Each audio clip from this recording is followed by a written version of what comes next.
Hello everybody, this is Joseph again with another video, and today I'm going to talk about tone poets.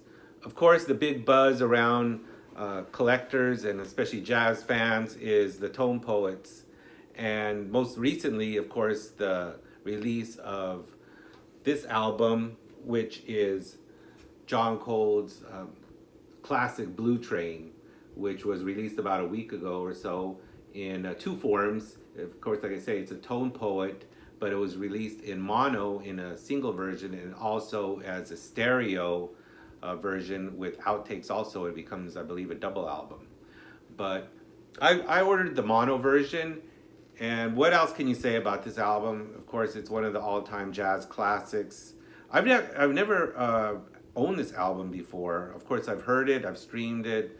Most jazz fans, of course, have heard it. It's got the lineup of Lee Morgan, Curtis Fuller, John Coltrane, Kenny Drew, Paul Chambers, and Philly Joe Jones. And one thing that I'll say about it, of course, the sound is excellent in this mono version. And also, what really jumped out at me was the trombone of Curtis Fuller, who I really liked his tone and just his total approach in the playing the heads. And of course, his solos are just really remarkable trombone work by Curtis Fuller. So once again, that's the classic Blue Train by John Coltrane. I don't think I have any need to order the stereo version. I know a lot of people are getting both versions, but I'm perfectly happy with the mono version of this great album.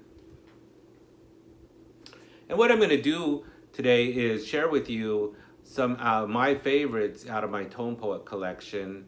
And you might be surprised that some of my favorites are actually maybe not the favorites of many others. But one of my other favorites is, it was one of my first, I believe it was my first tone poet I ever bought. And it's Chick Corea, Now He Sings, Now He Sobs. Of course, it's the trio. And this one, like a few of my favorites, is not actually a Blue Note label title. This is on Solid State. And this is, of course, the trio with Chick, Miroslav Vitos, and Roy Haynes on drums. It's just a stunning trio. Of all my tone poets, I have to say that this is probably the most listened to tone poet by far. I listen to this maybe about once a month ever since I've owned it. Of course, it was recorded in 1968. Just the remarkable blazing piano of Chick and the interplay of the bass of Miroslav and really remarkable drums of Roy Haynes is truly outstanding. And it's sad to say, I mean, Chick passed away, I believe about 2 years ago, and he's deeply missed. I'm a big fan of Chick's way back from the days of the Return to Forever. I was able to hear Chick and the original in the 70s with that band. It would just totally blow me away. And I remember watching Chick. He was doing videos on the piano during COVID, and he looked very well, and it was really nice. He was taking, you could interact with him, and just truly a remarkable jazz musician, and he's truly missed.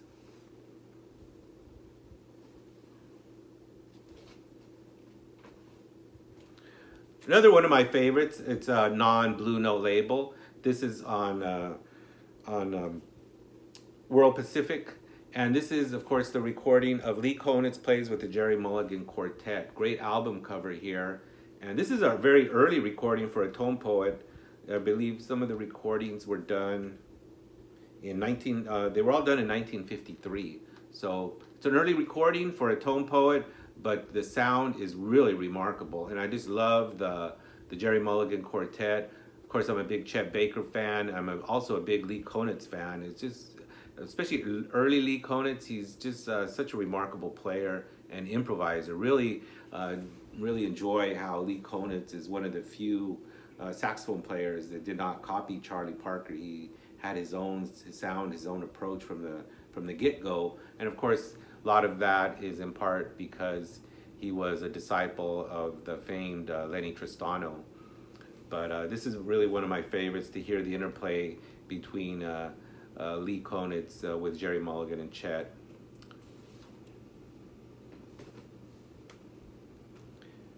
Now we get into some of the Blue Notes, actually on the Blue Note label. And Horace Silver, I've always been a big fan of Horace. Of course, he's really famous for his Song for My Father, Senor Blues, and many of those other great songs on many of his iconic albums.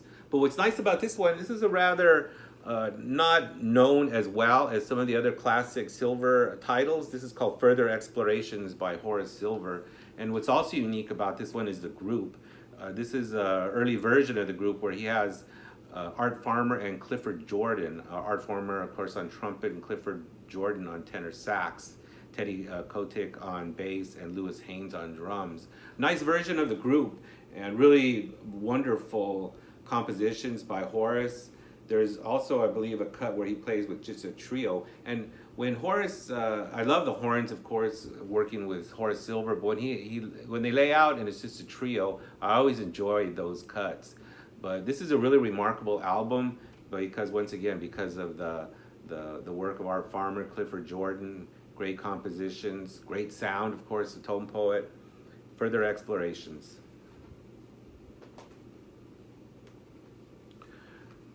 This is one of my early tone poets. I think it might have been the second one I ever got. And this is, of course, Babyface Willett, Face to Face. This is an organ trio with, well, actually it's a quartet. It's got Fred Jackson on tenor, Grant Green on guitar, Babyface on organ, and Ben Dixon on drums. And this is just a cooker of an album. I always, whenever I pull this one out, it's really fun listen. Because of course, Babyface Willett, he has a completely different approach to the organ than, say, of Jimmy Smith. And another highlight here is Fred Jackson, who's really on fire. And it's just a really remarkable album. I guess this album was very hard to find for many years. And now, of course, thanks to being a tone poet, it's available. We can all hear it.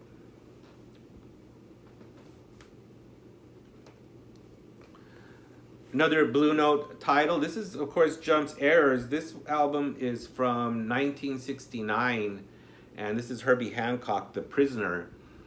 And this is something a little bit different from Herbie, where he's playing with somewhat of a larger group. He has on here Johnny Coles, Joe Henderson, Garnett Brown, and really outstanding arrangements of the horns by Herbie here, almost with a Gil Evans touch. Really a beautiful sound how he utilizes the horns. There's also a bass trombone and bass clarinet. So all these instruments give the arrangements a very unique sound. But another highlight of the album, of course, the playing of Herbie himself and the outstanding flugelhorn of Johnny Coles. I've always been a big fan of Johnny Coles. He has kind of almost like a Miles Davis approach with that soft, very lyrical style. He uses space a lot, but completely different than Miles. I always enjoy hearing Johnny Coles, who used to work quite a bit with Herbie, in this era, and he's somewhat under-recorded. You don't hear a lot of Johnny Coles, but he was a really remarkable player. I think towards the end of his life, he was trying to make money, and he was part of the Ray Charles big band, backing up Ray Charles on the road. But once again, this is one of my favorites. This was written after the death of Martin Luther King, so it's a homage to, or a dedication to the great memory of Martin Luther King, and it's reflected in the music, but it's beautiful music indeed. Herbie Hancock, The Prisoner.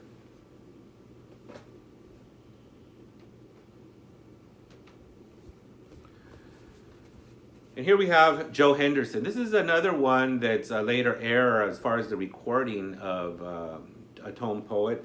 This was recorded in 1985. It was probably, in fact, recorded digitally in a digital way, but an outstanding album. This is not a gatefold. Just as The Prisoner was not a gatefold, this one is also not a gatefold. The reason why there's a few albums that are not gatefolds is there were not photos of the sessions, apparently. That's what I understand. But this is an outstanding session by Joe Henderson, recorded live at the Village Vanguard. It's released in actually 2 volumes. This is volume 1, and there's a volume 2 also. I don't have that one yet. But this is Joe just blowing with Ron Carter on bass and Al Foster on drums. And him and especially Ron Carter, they're on fire throughout this. Some great versions of Beatrice and Friday the 13th, which is a monk song. And can't say enough about this. When I first got this, and through the last couple of months, I've been listening to this quite frequent.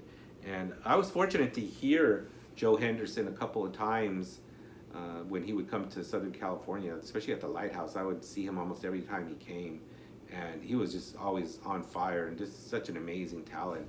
It's too bad he died relatively young, but of course he's held in high regard by collectors, and his music definitely lives on. And this is one of his outstanding albums, I believe, especially for later era. That's a non from his that's not part of his classic early Blue Note releases. Joe Henderson, The State of the Tenor, live at the Village, Vanguard, Volume 1.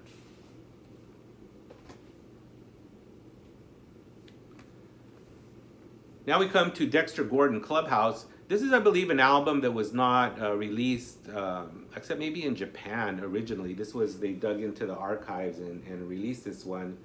But why some of these sat not released for many years, it's kind of puzzling, because I think it's an outstanding album. It's Dexter, Freddie Hubbard on trumpet, Barry Harris on piano, Bobby Cranshaw on bass, and Billy Higgins. And what can you say about Dexter? And this is recorded in 1965. Anything recorded by Gordon in the early to mid 60s, even of course beyond. He had a great career throughout the years, but this one is you find Dex in great form, and he does a couple originals, and of course one of the highlights of any Dexter album is his ballads. And here it's "I'm a Fool to Want You." But it's a beautiful album. Of course, this one here is a gatefold. Great photos of the group here by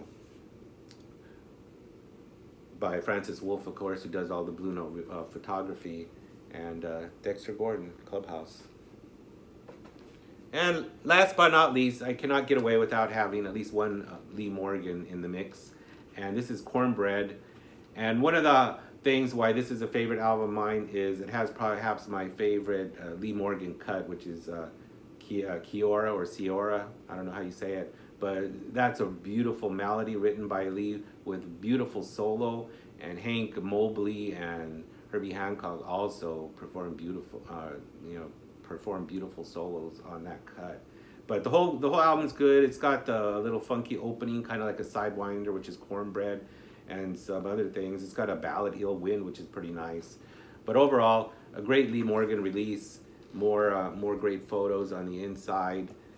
And that's a look at my tone poets. I have a handful more. I'm not a completist by any stretch of the imagination. A person would go broke buying all those tone poets, at least I would.